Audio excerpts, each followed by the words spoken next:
So you want to start a podcast. But Jake, everybody already has a podcast nowadays. You're not a celebrity or an influencer. Who's gonna want to listen to you? What are you gonna talk about? If you haven't heard any of those statements yet, you're gonna. Listen, people do things for their own reasons. If you want to start a podcast but don't think you have anything important to say, or perhaps make a how-to video when you have no business doing so, who cares?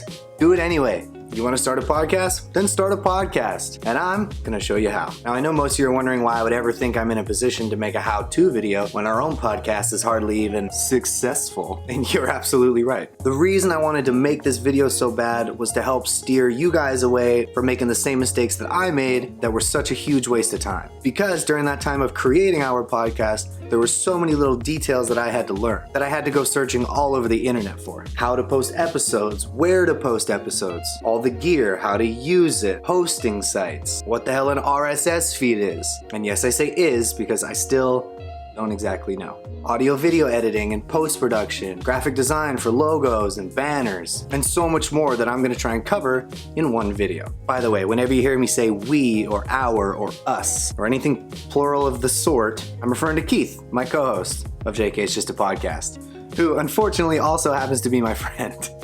With that being said, let's start at the beginning, shall we? Oh, one more thing before we get started. This isn't gonna be one huge tech tutorial video on how to actually use any of the software, apps, or the equipment. There's tons of those videos out there to learn from already. This is mainly gonna be a condensed step-by-step guide on what kinds of things you can use, most of which we used to get started with a podcast. Okay, now as cliche as this is gonna sound, the first thing you're gonna need is an idea. You're gonna need an idea, obviously. I mean, how else are you gonna silence the What are you gonna talk about? people? Obviously, you'll need things like a name and logos and a brand, but that's not what I'm here to talk about today. Although I will quickly mention my favorite site to create my thumbnails from, and that's canva.com. It's super easy to use, tons of templates to take advantage of, and it's free. Now you want to share your idea. How are you going to do that? You're going to want to record it. Now there's tons of different ways you can go about doing that, all the different price ranges. Now the cheapest and easiest way you can do this is from your phone. iPhone, Android, whatever. Bust out the voice memos app and you're good to go. Or you can use an app that I happen to love so much that I'm pretty much about to do a free ad read for them right now. And that app would be Anchor, and it's got literally everything you'll need to get started. It's a completely free hosting service that lets you record, edit, and upload directly from your phone. Or you can record and edit from different software and upload it to your podcast page at anchor.fm, where it will distribute your episodes for you to all the major streaming services. Apple Podcasts, Stitcher, Google Podcasts, Spotify, and a bunch more. I think there's like 11 or 12. Now in our case, we did it that way. Since before we actually started using Anchor, I was uploading to SoundCloud, which is great for music or content on the shorter side, since it only allows for 180 minutes of upload time, at which point you'd have to upgrade to their Pro Unlimited package, which will run you about 20 bucks a month. Now, although that may not be considered expensive to some people, it might not be the best option for you if you're trying to keep this as budget friendly as possible. You can also use a blog like WordPress if you have one of those. I believe they have an RSS feed attached to them as well, but they're a bit more complicated to deal with. So again, if we're going for ease of use here, then Anchor all the way. Disclaimer, I'm not getting paid by Anchor. I just like it so much, but if you want to, Anchor, hit me up. We'll do a read on our next episode. Now, getting into the old meat and potatoes, the gear we use to record. We really did try to find the most cost-effective equipment as possible without sacrificing much, if any, quality. Because if there's one thing I learned in my time making videos, if you have awful sound, no one's gonna wanna listen to you, regardless of how good your content is. Not a lot of people are gonna wanna sit through an episode of you talking if you sound like you're gargling water through an old 1940s radio. Okay, moving on. Now, I'll put a link in the description to my Amazon storefront where you can check out all the gear we use or things similar to it if you're interested in using some of it for yourself. First up, we've got the microphones. As for what we use, that would be two Audio-Technica AT2035 condenser microphones. In my opinion, one of the best quality mics for the price. They're around 200 to 220 bucks depending on where you buy them from. There's tons of videos out there comparing them to other entry-level condenser microphones. And they always seem to come out either on top of the list or very close to it. There are other options like a USB mic if you plan on doing it solo. And I say solo because I'm yet to find a way to record multiple USB mics without issue. I wouldn't recommend recording multiple people off of one mic. I've done it.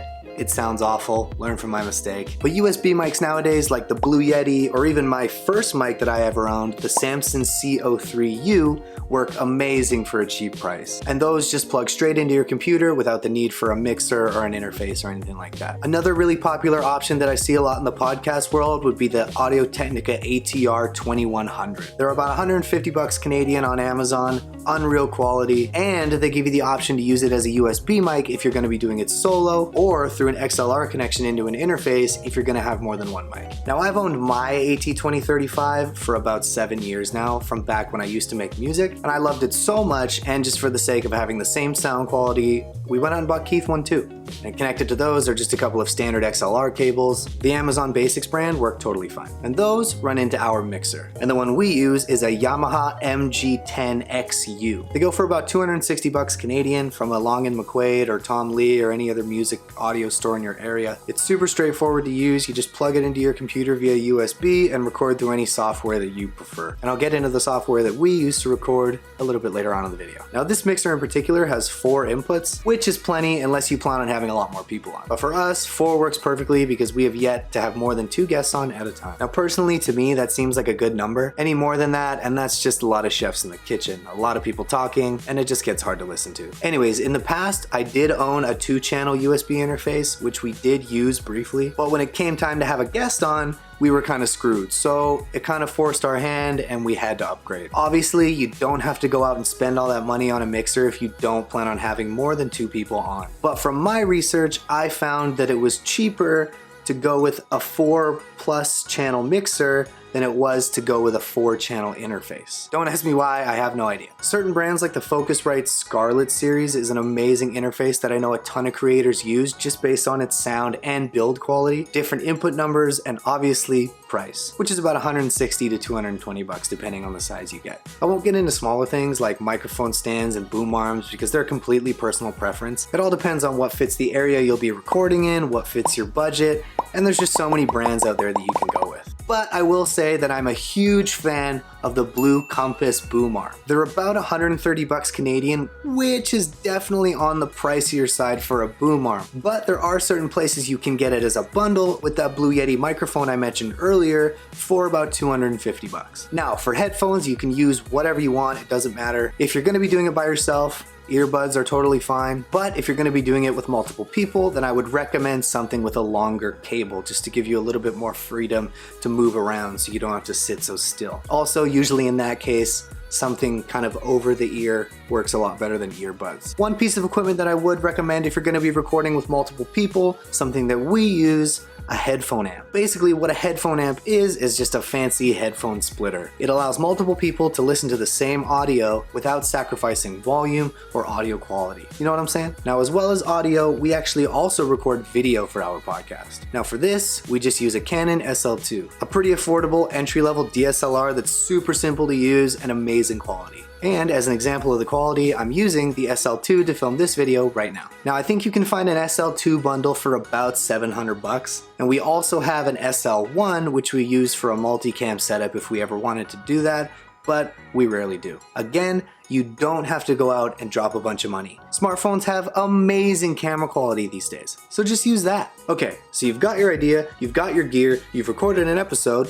Now what? You gotta edit the damn thing. What if you're like me and you say something stupid? You gotta edit it out. This is also a good time to get rid of any awkward silence or any unnecessary uhs or ums. Now, I just recently switched to Logic Pro X and I'm still currently relearning how to use it, but up until then, I was doing all the audio recording and editing on GarageBand. For those of you who don't know what GarageBand is, it's just free audio recording software that comes pre-installed on all Macs. Now, if you're a PC user or just don't like GarageBand, there's tons of other free options like Audacity, Traverso, Cubase, and a whole bunch more. So you got options. As for editing the video, similar to the audio, I recently upgraded to Final Cut Pro X, which I got from the Pro Apps bundle for education. Feel free to look that up to learn more about that because that can save you a ton of money. Anyways, before Final Cut, I was editing all the video on iMovie, which again is just free video editing software that comes pre-installed on all Macs. Now for PC users, the only video editing software that I've had experience with outside of iMovie iMovie would be DaVinci Resolve. But a quick Google search should most likely give you some pretty solid suggestions. Once you're confident in the final product, you can upload the video to YouTube and the audio to Anchor.fm. This is where you can fine-tune any upload details like the title and the description, or add tags to optimize your search engine optimization, and then post it, or schedule it to be uploaded at a certain time. I usually like to schedule the audio upload a few hours before the video because Anchor does distribute your episodes to all those different streaming services. Sometimes it can take a couple hours to go live on every site. Now I know I've mentioned Anchor a ton in this video already, and I promise you it's not sponsored. I just can't say enough about how helpful this site actually was. But should you ever get to the point in your pod career where you get monetized or sponsored, Anchor actually makes it super easy. It's all done within the site. They'll find sponsors for you to pick and choose from based on what fits best for your brand. Now don't quote me on this, but I believe the sponsors are only actually available in the US at this time, but I'm pretty sure they're working on expanding that feature to other areas. Hopefully to Canada so we can start making a little bit of money. And there you have it. You've got a podcast. Hopefully you guys liked the video, and I really hope it helps at least one person out with pursuing their goal of creating something. This is my first crack at shorter form content, and these are the kinds of videos I've always wanted to make, and I'm really looking forward to creating more like this one. Like I said, I wanted to create this video because when we were starting out, there were so many different sites, videos, blogs, and forums that we had to visit to learn about all these different elements. And I just really wanted to make something that would put all that information in one place to make it easier on the next person in our shoes to learn how to make a podcast step by step without making the same mistakes that we made. I tried my best to cover everything, but if there's anything that I might have missed or anything you want me to go into further detail on or elaborate on, please leave a comment and I'll try my best to make a video on it in the future. And if you want to check out our podcast, JK It's Just a Podcast, and listen to us try and give genuine advice without sounding severely uneducated, there's going to be a link in the description to our YouTube channel and also each of the streaming services that it's available on. Please, if you found this video in any way helpful at all, don't forget to leave a like. It would mean so much. And if someone you know is thinking about starting a podcast, please share this with them. Not only will it maybe give them a bit of direction, but it'll also encourage me to make more of these kinds of videos knowing that they don't go unnoticed. Anyways, guys, thank you so much for watching. Until next time, take care.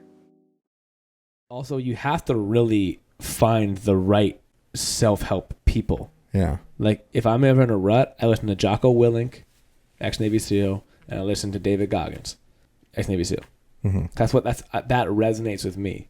Discipline, hustle, schedule, that equals freedom. And so, like, whenever I'm in a rut, that's who I listen to because I know that's what's going to get me off my ass.